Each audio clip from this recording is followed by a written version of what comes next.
ఇప్పుడే జీ5 app download చేయండి. చూడండి మీ ఫేవరెట్ టీవీ షోస్ ఎప్పుడైనా ఎక్కడైనా. ఇలా ఎవరికి ఇష్టం వచ్చినట్టు వాళ్ళు కూర్చొని తినడం మన ఇళ్లలో కూడా జరుగుతుంది.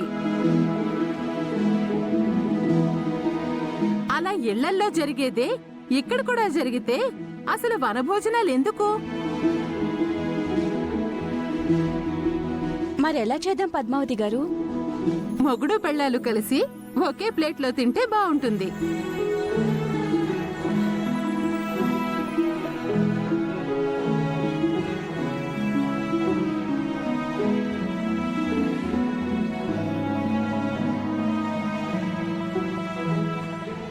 అమ్మా, నువ్వెవలో తెలియదు గాని చాలా మంచి మాట చెప్పావమ్మా. అప్పుడప్పుడైనా ఇలాగ మొగుడు పెళ్ళాలు ఒకటే ప్లేట్లో తింటే ఒకరి మీద ఒకరికి కొంచెమైనా ప్రేమ పెరుగుతుంది.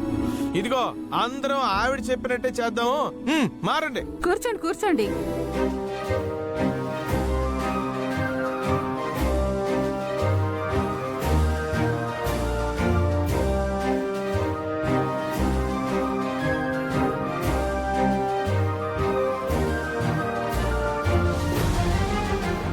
మందారం, మీ ఆయన రాలేదా?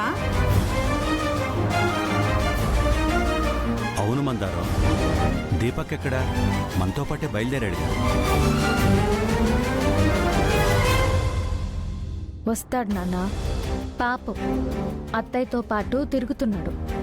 పెళ్ళాన్నైనా వదిలేసి ఉండగలడేమో కానీ అమ్మని మాత్రం వదిలి ఉండలేడు కదా.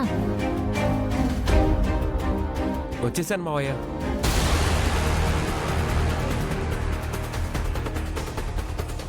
దీపక్, ఎక్కడికి వెళ్ళిపోయావు? వస్తున్న దారిలో టైర్ పంక్చర్ అయింది మావయ్య. అది చేయించుకొని వచ్చేసరికి లేట్ అయింది.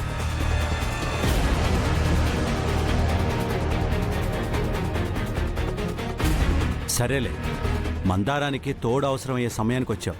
వెళ్ళి మందారంతో కూర్చొని భోంచే. అలాగే మావయ్య.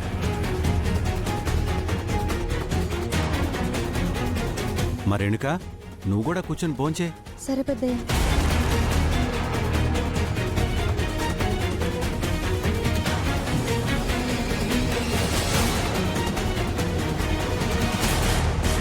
ఏంట్రేణుకు ఆలోచిస్తున్నావు? ఓహో, నీకు పెళ్ళైతే నీ మొగుడుతో కలిసి ఇలా తినొచ్చని ఆలోచిస్తున్నావా? ఏమండి, రేణుకి మొగుడు లేకపోవటం ఏంటండి? ఉన్నాడు. కానీ ఇలాంటి వనభోజనాల్లోకి వచ్చి భోజనం చేయడు. ఇదే వనంలో ఏ ఆకులో అలాలో తింటుంటాడు.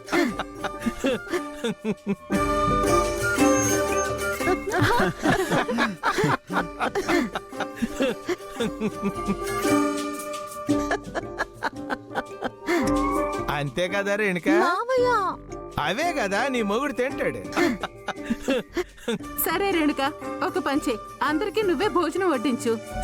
జీ5 యాప్ డౌన్లోడ్ చేసి అన్ని ఎపిసోడ్స్ పూర్తి ఉచితంగా చూడండి.